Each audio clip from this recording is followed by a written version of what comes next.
Hi. We have seen that structures and objects vibrate permanently due to different types of sources, some of which we have already discussed in the introduction video. In this video we will go into much more details on what are the vibration sources and how to characterize them. So first of all, let's see about the definition of free and forced vibrations.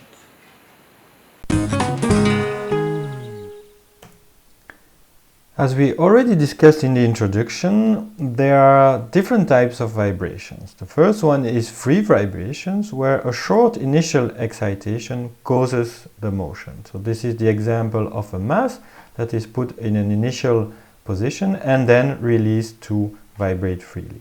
The second example is a shock. For example, by hitting the bell here with a short impulse, the bell starts to vibrate. Forced vibration, however, are vibrations where the excitation to the system is continuous. And there can be different types of excitation signals. The first and most simple one is harmonic excitation, so in the form of a sine or a cosine. The second one, more general one, is a periodic force signal, where the signal repeats itself over a period t. And the third type is a random signal, where there is no real structure to the signal. So an example of harmonic excitation is rotating machines. So if you have a machine made of a rotor here, which has always has a certain unbalance, so the center of mass is not exactly at the center of rotation, then you are creating forces when the rotor here vibrates. And these forces are given by this form. So we have me omega squared times cosine of omega t for the force in the x direction, and me omega squared sine of omega t for the force in the y direction. So the force is a rotating vector which changes direction, and when you project on x and y, results in cosine and sine excitation, so harmonic excitation. The second example of periodic excitation is when the signal repeats itself. And one example is engines. So in engines you don't have a pure sine or cosine excitation, but because every time you do a full turn here of the crank, you will have the same signal coming back, and so it is a periodic excitation. Random excitation is, however, when there is no repetition in the signal. So it can be turbulent wind, waves in storms, traffic, or earthquakes. We know that structures such as buildings, cars, airplanes have natural frequency, and what we really want to avoid is that one of these natural frequencies is highly excited by the vibration source. So what we need to know is if in the vibration source there is a major frequency component which matches the resonant frequencies of the structure. This is why we need to get interest into what is the frequency content of these excitations.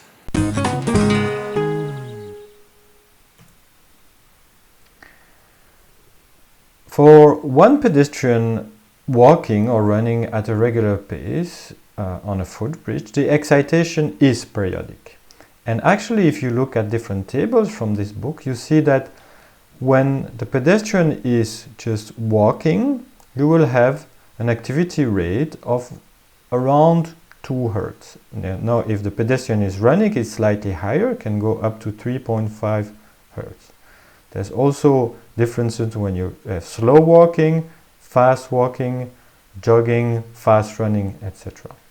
So you see already that we talk about frequency content of the excitation. And actually, if you look at the force applied by the 2 feet when walking, which is represented here by the full line, you see that there is a certain period to it, which in this case is 0.5 seconds, because the rate of pacing is 2 Hertz. Now, a pedestrian could also be jumping, and in this case at the same rate. You see that the shape of the force is quite different in this case, although the period over which it repeats itself is the same. So the way to characterize this force is by using that type of formula where f as a function of time is given by a constant plus a sum of sine functions at different frequencies. So g here is the static weight of the person, alpha I is the Fourier coefficient of the ith harmonic, and g alpha I is therefore the force amplitude of that harmonic. Fp is the activity rate, so you have a first component at Fp and then 2Fp, 3Fp, 4Fp, etc. Each of these sine functions has a different phase lag, and you have a total number of n harmonics contributing to this force. This is, for example, the table with the coefficients for walking, for forces applied in the vertical direction, in the forward direction, and in the lateral direction. And you see, for example, that it's mostly for the vertical direction that you will have higher harmonics, so harmonic 1, 2, and 3. Now for running, you also see that these coefficients can be higher for the different harmonics. Another example is to study the frequency content of the forces generated by a combustion engine like the one represented here. So the engine is running at a certain speed expressed in RPM, or rounds per minute, and this causes the system to be periodic at a frequency which is given by the number of RPMs divided by 60. Now, in general, there is a main frequency, so where the amplitude of the signal is higher, and in the case that you consider only one cylinder, you see that you will have one combustion every 2 cycles. So the frequency is lower and half of the running frequency. But if you have n cylinders, you see that then you will have n divided by 2 combustions for 1 cycle. So this is then the frequency, the main frequency. Let's take an example. We have this 4 cylinders engine 4-stroke running at 1000 RPM, which is typical of idle speed. So the main frequency will be given by the number of RPM divided by 60 times the number of cylinders divided by 2, so 33.3 Hz. While the running frequency is half of that, and just given by the number of RPM divided by 60, so 16.6 Hz. So both frequencies exist, but the main frequency, the one with the highest amplitude, will be this one. So as the frequency content of excitations is very important, we can actually use some mathematical tools. We will now describe the discrete Fourier transform and the continuous Fourier transform.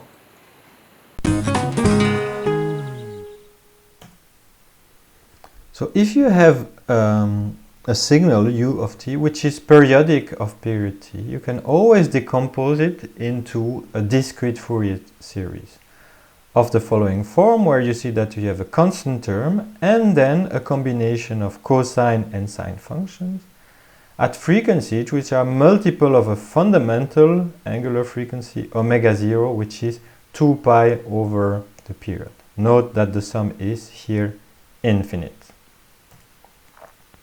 This means that any signal can be seen as an infinite sum of these cosines, so here with the fundamental frequency, and then multiples of fundamental frequency, and the same for sine functions. Now the coefficients a0, an, and bn are given by these expressions. So a0 is 2 over t times the integral of ut dt. An involves a cosine of n omega 0, and bn a sine of n omega 0. Now you can also change that with using trigonometry into, when you have a sum of cosine and sine, you can always write it as a cosine with the frequency and a certain phase, where this is the relationship between the different coefficients and the phases. Note that this notation is exactly the same as the one you find in Bachmann for excitation of footbridges by pedestrians. An alternative way to represent the discrete Fourier transform is to use a complex formulation where u of t is given as a function of Cn, where Cn are complex coefficients. These complex coefficients represent the information about the phase and amplitude of each of the components of the Fourier transform, because you can show that Cn is an minus ibn over 2, and you know that these an and bn are linked to the amplitude of the signal dn here and the phase of the signal. Note also that Cn and C minus n are complex conjugates, so that ut will be real.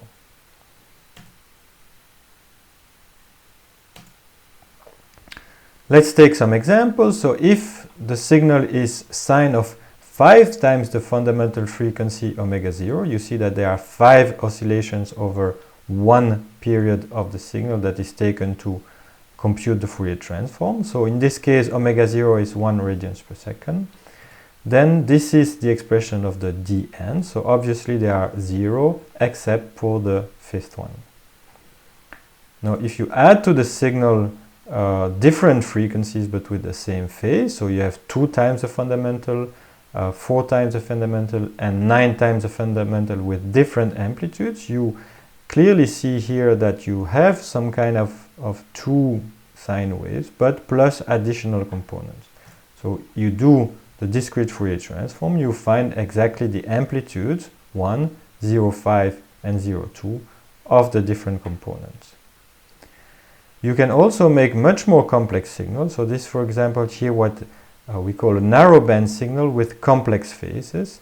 If you look at this here, it's very difficult to find out what is the frequency, although you can count the main oscillations here, which are around 20 in the period. And actually, if you look at the transform, you see that indeed the dn's are predominant around n equal to 20, and then you have some side frequencies but with very low amplitudes. You can actually also extract the phases, and you see that they are really random. So all these signals have not the same phase. They can have a phase difference between all of them. As we just saw, discrete Fourier transforms applies to periodic signal. But what happens if the signal is, for example, random and there is no periodicity associated to it?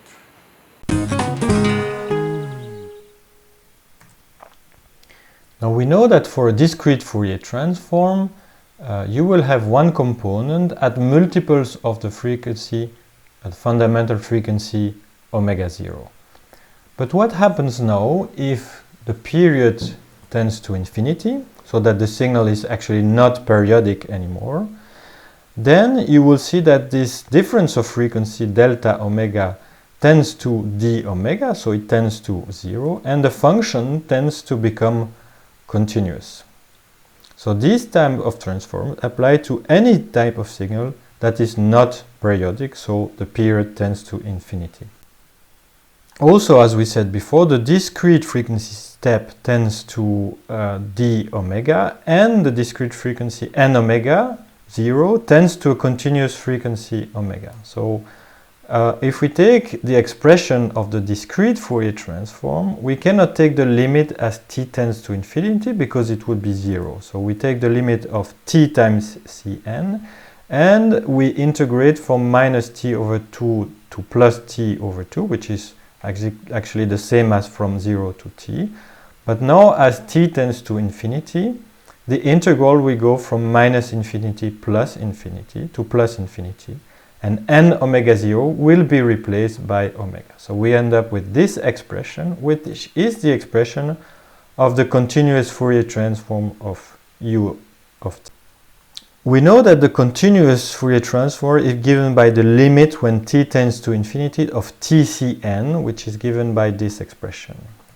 We also know that if we use the discrete Fourier transform, u of t is given by this sum. So we are taking the limit when t tends to infinity and replacing Cn by Cn times t over t. Now if we rearrange the terms, we see here the limit of Cnt, which will give us u of omega. The e to the power of in omega 0 t leads to e to the power of I omega t, because n omega 0 tends to omega. And we replace the t here at the bottom by 2 pi over omega 0. And when t tends to infinity, omega 0 tends to d omega. So we see the appearance of a 1 over 2 pi. And so that the continuous Fourier transform is given by this expression and its inverse by this expression. See the difference? First difference is that in the exponential you have a negative exponent for the continuous Fourier transform and a positive one for the inverse transform. Also see the appearance of 1 over 2 pi for the inverse transform. So the Fourier transform here is expressed in terms of the angular frequency omega, but by using the relationship omega is 2 pi f, so that d omega is 2 pi df, we can also write it in the frequency domain and express it in hertz. Note that if you look then at the inverse Fourier transform and then use the unit of hertz, the term 1 over 2 pi disappears. So when you are using frequencies in hertz, the direct and inverse do not have this 1 over 2 pi term in difference in term. They only have the difference in the sign of the exponent.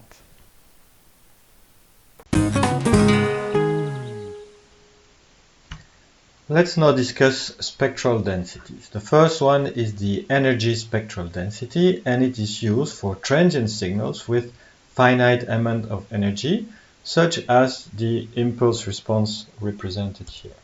So the energy is defined as the integral from minus infinity to infinity of the square of the signal. And if we use so-called Parseval theorem, we know that it's equal in the frequency domain to the integral of the square of the modulus of the Fourier transform from minus infinity plus infinity. We see then that we can define the contribution per hertz for this energy, and this is the energy spectral density.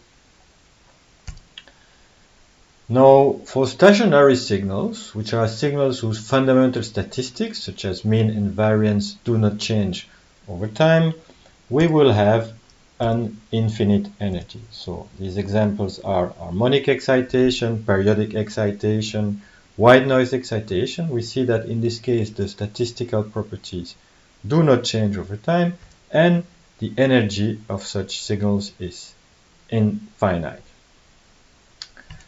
Now in the case that we have that, where we have infinite amount of energy, we will use the so-called power spectral density. So we will define the power by dividing by 1 over t, where t is the period, and taking the limit to infinity.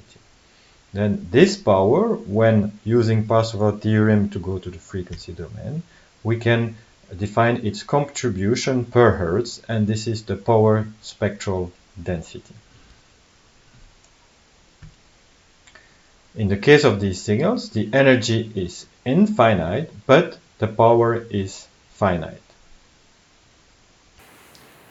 Let's now have a look at a few continuous Fourier transform of typical signals used in structural dynamics.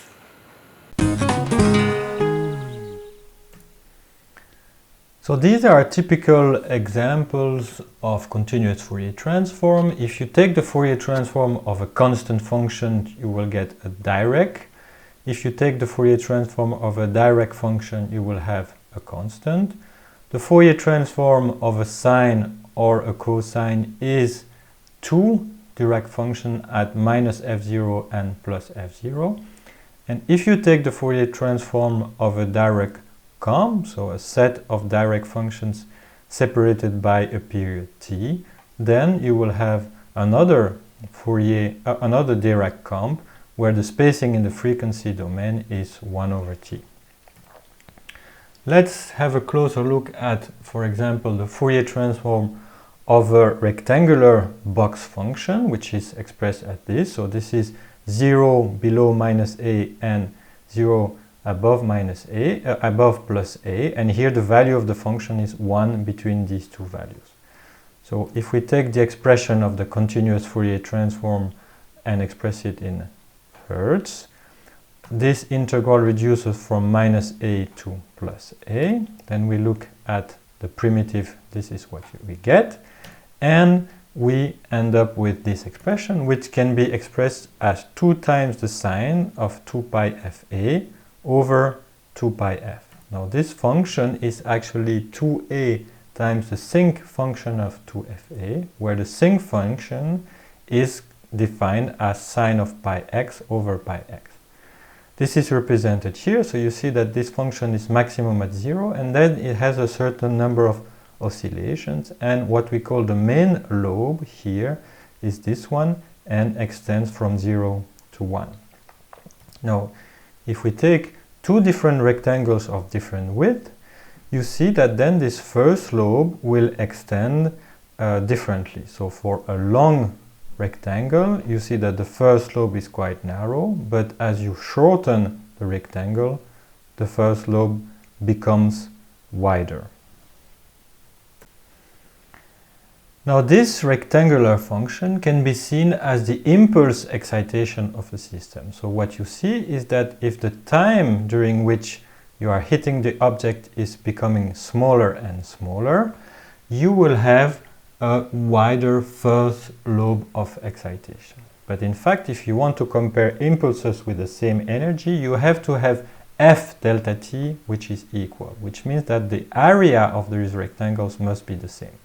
This is what is done here. So when the rectangle becomes narrower, the force, the amplitude of the force is higher. So here we have 3 different rectangles of same area. This extends much further here, but of different impact length. And you see that, of course, they have the same amplitude at 0 now because this area is the same.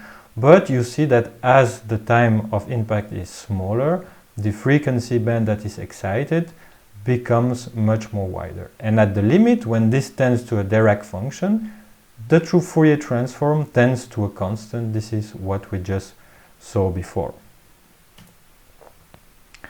Now let's discuss the case of Duhamel's integral with harmonic excitation. So we are assuming that the excitation and the response are harmonic, and we are applying Duhamel's integral for the response x of t, which is the convolution of the excitation force, here harmonic, and the impulse response. Now this convolution, we know that we can invert and convolute h with f instead of f with h. And we take out of the integral, which is over tau, the time t, and we end up with this expression, which is first we have the force, the harmonic force here, and then here we have this, which is actually the continuous Fourier transform of h of t, so h of omega. Now, if we rearrange the terms, we see that h omega is x of omega divided by f of omega. And this is the definition of the transfer function of the system. Therefore, this shows that the Fourier transform of the impulse response is equal to the transfer function. For a single degree of freedom, for example, we will have h of t given by this form, and it can be shown that the Fourier transform of that is given by this expression, which is the Fourier transform of a single degree of freedom system. An important theorem when dealing with Fourier transform is the convolution theorem, which states that if you do a convolution in the time domain, it will correspond to a multiplication in the frequency domain. And if you do a multiplication in the time domain, it will correspond to a convolution in the frequency domain. The continuous Fourier transforms applies to continuous signals. But in reality, when you record a signal using accelerometers and a data acquisition system, you actually acquire sampled signals. So what happens to the Fourier transform when your signals are sampled in time? So when you have sampled signals, you consider a measurement interval from 0 to capital T, with n samples, and the sampling time is delta t. In this case, you will apply the discrete Fourier transform, which is computed at n regular frequency intervals, and this frequency interval is 2 pi over t when the frequency is in radians per second, or 1 over t when it is in hertz. So this frequency resolution will depend on the length of your measurement. If you take a longer measurement, you will have a better resolution. The resulting frequency band is from 0 to f max, where the f max is the sampling frequency given by 1 over delta t. Now, as we know from other courses, only the part below fs over 2 is useful, and the part above is a mirror of it, as we will see later in an example, but we don't detail the mathematics here. So here we see also that the maximum frequency will depend on your sampling frequency. Now, one remark is that if you use tools such as MATLAB, Octave, or Python to compute the discrete Fourier transform, you have to be careful about the following fact. So this is the definition of the Fourier transform, the discrete Fourier transform. And if your signal is sampled at n regular time intervals, you can approximate this by a sum over j of values of the function at j delta t multiplied by delta t with a 1 over t in front of it. So if you take the delta t out of here, you isolate this part, which is actually the definition of the Fourier transform, the fast Fourier transform, also called FFT, in codes like MATLAB, Octave, or Python. So if you want to have access to Cn, you need to divide the FFT by n.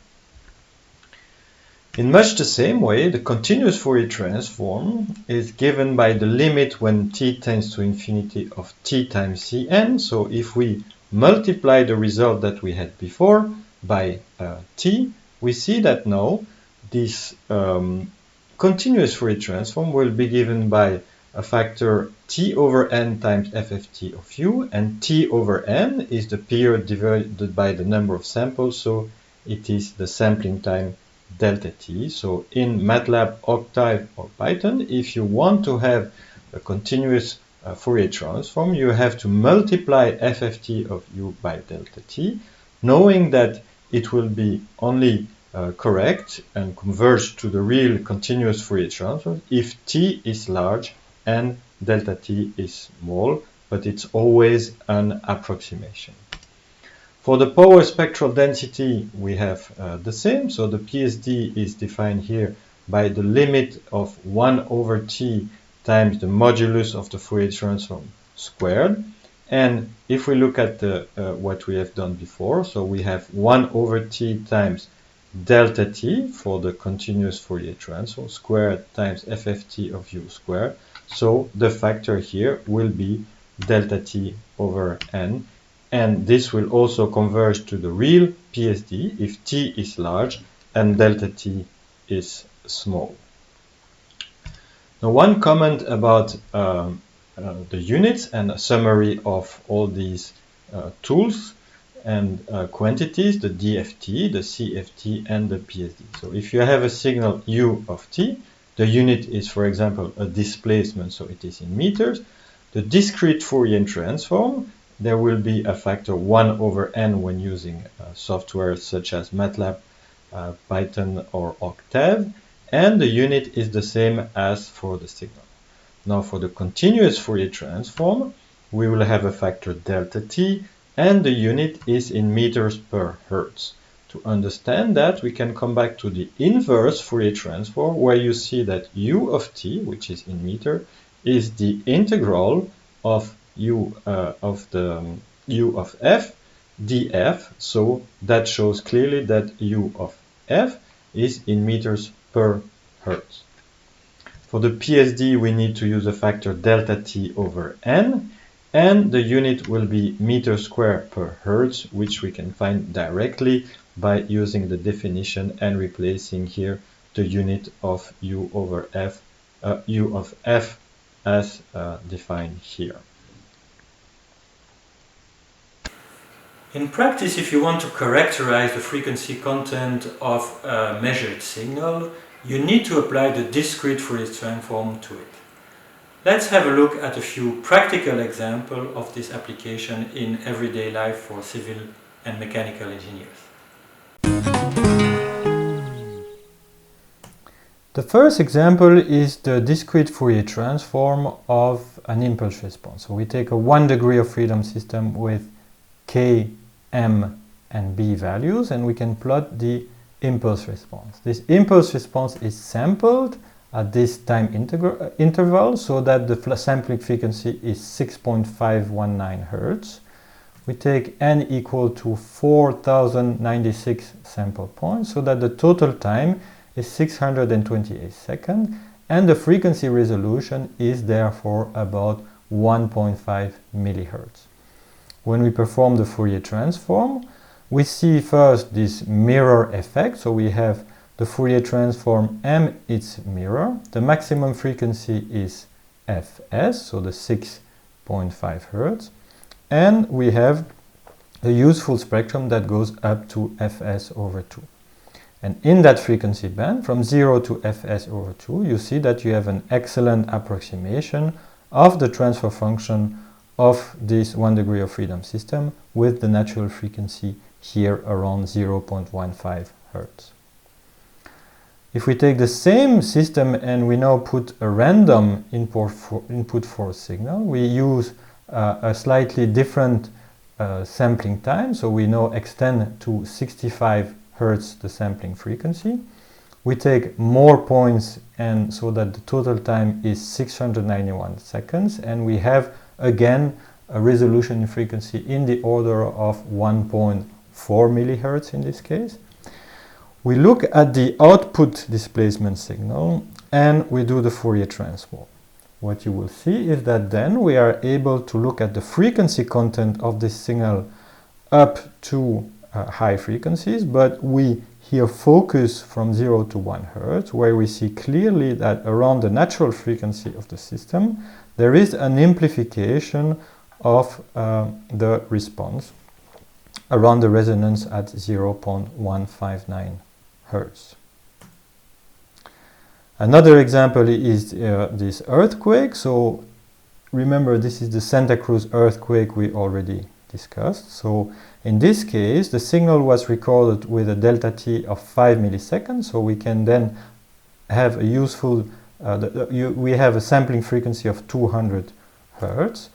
We take 10,000 points, so total time is 50 seconds and the frequency resolution is 0.02 Hertz.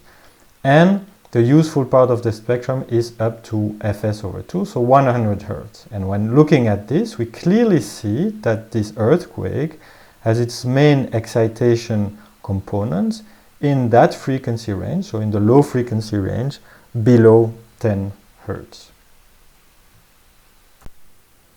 We can also get an idea of the frequencies of excitations of an engine attached to a car. And for this, the first step is to measure with accelerometers what are the vibrations of this engine.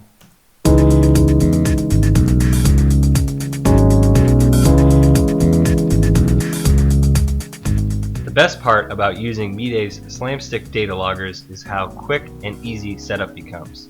There are no wires, it's light enough to use double-sided tape for mounting, and it begins recording with just a push of a button.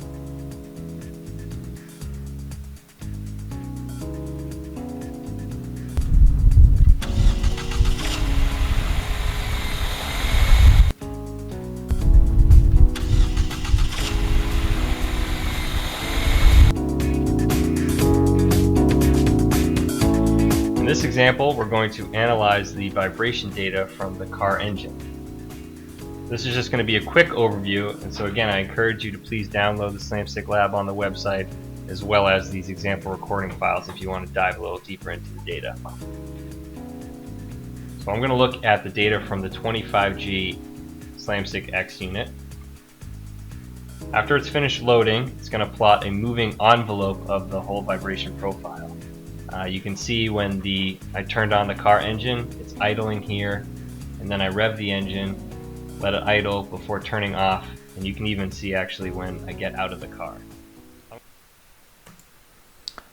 So once your signal is recorded, you can look at specific parts of it, and here we are going to look at the idle data. So the delta t here is 50 microseconds, so we can go at a sampling rate of 20 kilohertz. We have a total length of 5 seconds, so a resolution in the frequency of 0.2 hertz. And if we zoom on this idle data, so when the engine is running but not accelerating or decelerating, this is what we get.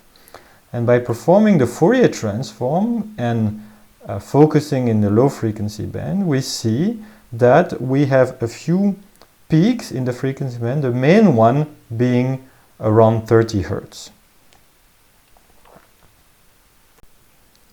So as in the case of the car engine, it's possible using just a smartphone and a dedicated app to use the accelerometers inside the phone to measure the main frequencies of vibration signals, as we will demonstrate now.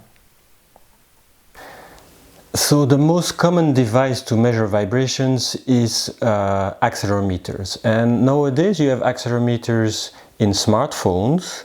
And so now what I'm going to demonstrate is that with this simple smartphone, it's possible to measure the vibration of an object and have an idea of the resonant frequency.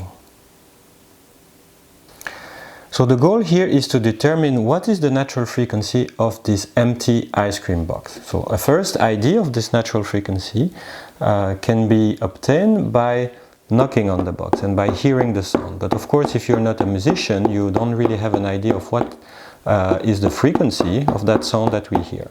So what I can do is then use my smartphone with a specific app, and I'm going to put the smartphone on the box, and it's going to measure the vibrations and do a fast Fourier transform to extract the frequencies. Let's look at that. So the application is called accelerometer meter, and I'm now going to put it on the box, and what you see is that I have different options, and the first one I'm going to look at is graph. And so graph allows you to see the time domain signals of the 3 accelerometers. So if I'm now knocking on the box, you clearly see the impulse response of this box. Now I can go then to the Fourier domain by looking at spectrum. So if I go back and I click on spectrum and continue, now it's going to do the fast Fourier transform in real time. So now it's just measuring the ambient vibration, but since it's on the box, if I knock here, you see clearly now some peaks appearing here at the left. So I'm measuring here X, Y, and Z. If I want to focus only on Z, which is the out of plane direction, you see clearly this peak here that is around 25-30 Hertz. And there are several natural frequencies, and depending on where I knock on the box, some are more or less present. So as you see, this is a very handy tool to get an idea of the natural frequency of an object with your simple smartphone. So first example is the vibrations during launch. Of course, at the start of the launch you have heavy dynamic loads on the launcher, as we can see from this video. But also later, when the launcher reaches the atmosphere, there are different separation stages. So we'll see here in the video the first separation stage, which is done by having an explosion. And so this explosion also carries quite high dynamic loads on the payload, which is the satellite.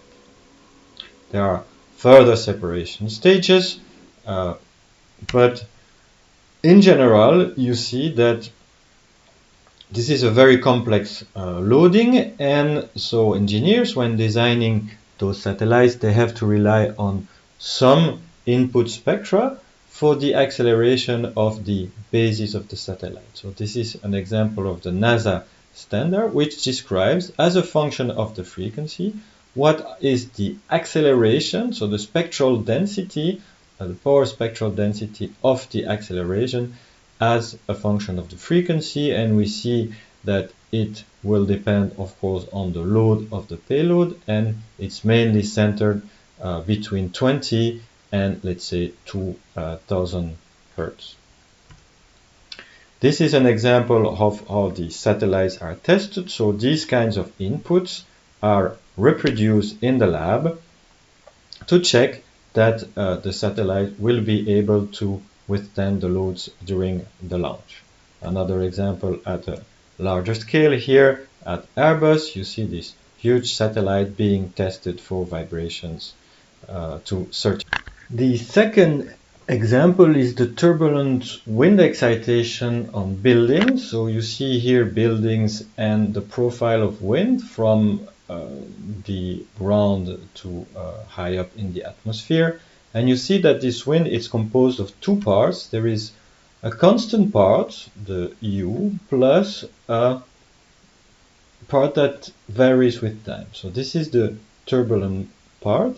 And if we approximate this form, we see that there is one part that is constant related to this constant velocity, and one part that is turbulent and depends on time. Now, if we look at the power spectrum, the power spectral density of these forces, we see here a spectrum made by Van der Hoeven in 1957. So if you look at the frequency axis, but maybe more striking the time scale here, you see that there are some seasonal effects, so over a year. Also some more day-night cycles here, and what interests us more for vibrations of structures, time scales in the order of a second or a minute. So if we focus on this part, we'll see that this power spectrum has a bell shape, and of course it is dependent on your location. So the Eurocode Annex B1 will give you a typical non-dimensional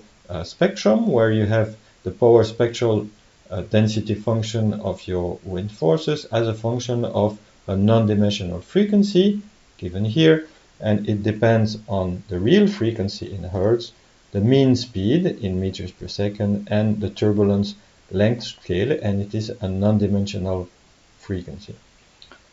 A third example is vortex-induced vibrations, and I'm taking this example that I filmed from nature, where with a constant wind you see that some elements, some leaves start to undergo vibration, but not the others. So let's look at the second one. You will see that phenomenon here, and here more with a close-up. This leaf is undergoing vibrations while the others are not. So how do we explain this phenomenon?